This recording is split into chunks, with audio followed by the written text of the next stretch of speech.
Hello and hi everyone. Today I want us to talk about suffering. And I know in one way or the other, most of us have undergone suffering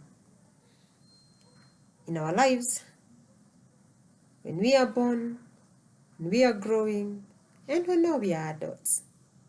We have suffered, and you'll hear someone saying, she has suffered, And I want us to get the suffering of the mind. Our mind can suffer. Our minds can lead us to suffering. And in one way or the other, you find yourself, you're suffering things you're not supposed to be suffering. And that's why I say that suffering is self-created. You find that most of us, we've created suffering in this world. And we're even addicted to this suffering. And now, you find that we talk about the greatest misery of this life is this and this. But we don't know the greatest misery of this world is our mind. Our mind creates the suffering, and it leads us into anguish. We find ourselves suffering basically because of our mind.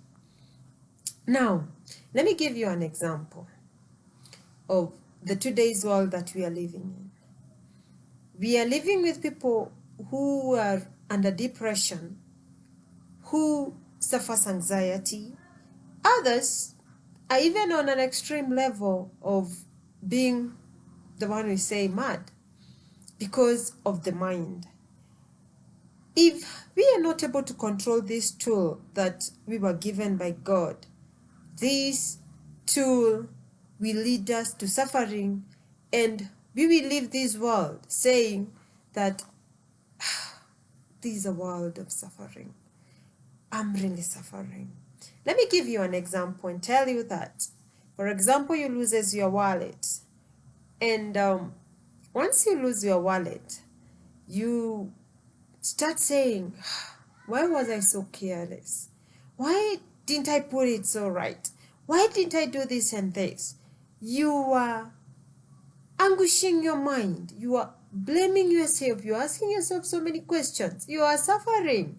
You are suffering memory. This is what we say, that someone is suffering memory. And being that you are suffering remembrance. Let me take, for example, let's say that every day you wake up, you don't remember yesterday. Every day you wake up, sit down on your bed, you just don't remember yesterday. You start from where you've started. My friend, would you be suffering memory? Would you be suffering what you remembered? Now, I want us to live like that.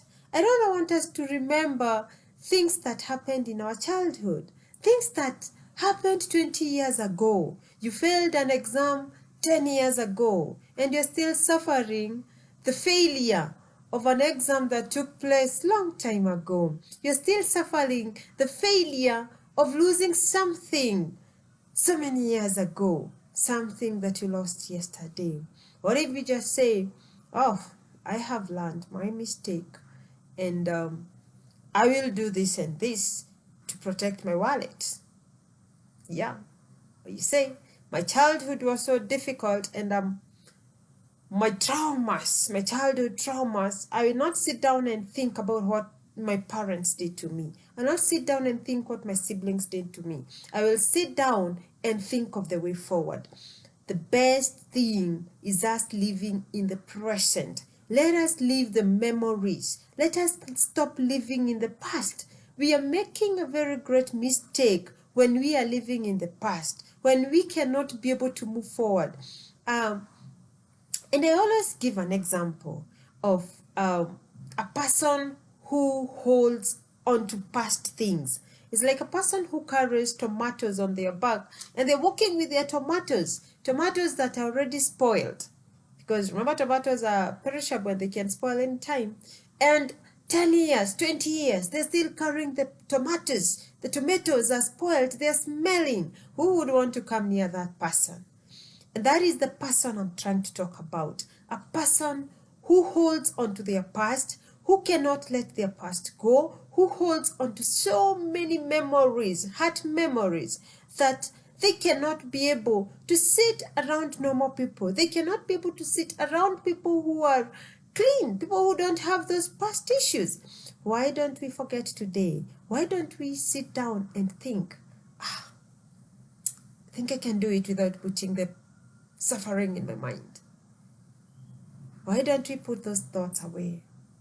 Let us try, because if we don't, we sit down and think about things that passed on 10 years ago, we'll start falling into anxiety, finally into stress, and now you'll come and tell me, hey Mary, please, you're a counselor, you're a life coach, can you please help me get out of anxiety? I'm worried, and I don't want you to undergo that. And please, if you are, you can come, we solve it, so that we can go back and start from square one, where you don't have memories of the past.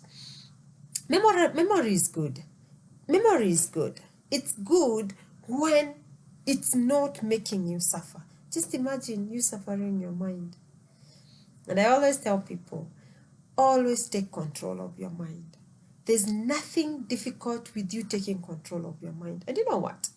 You can control the inner you, but you cannot control the external you. People around you, you cannot change them.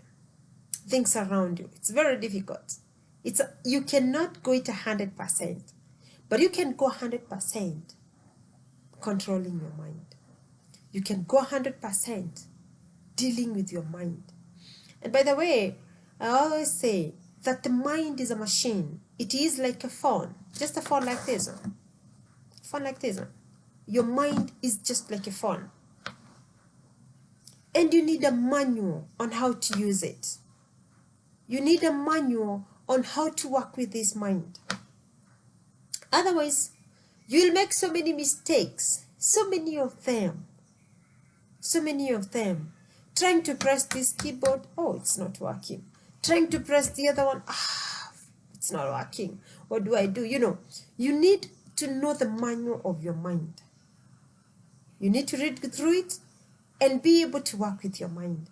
And with that, you cannot be able to change the world. You cannot be able to change. You can be able to change what you want to change. Yes, it's all about that. Our mind is very important, but it can be a misery. Your mind is a good one, but it can be a problem. You can try to do anything with it, and it leads you to depression. Why? Basically, because you're not able to control this brain. You're not able to control this mind, my friend. So today I'm asking you, can we try? Can we try and learn this machine so that we stop suffering memory? And next time we meet here, I will be talking about how people are suffering future. Yes. Love you all.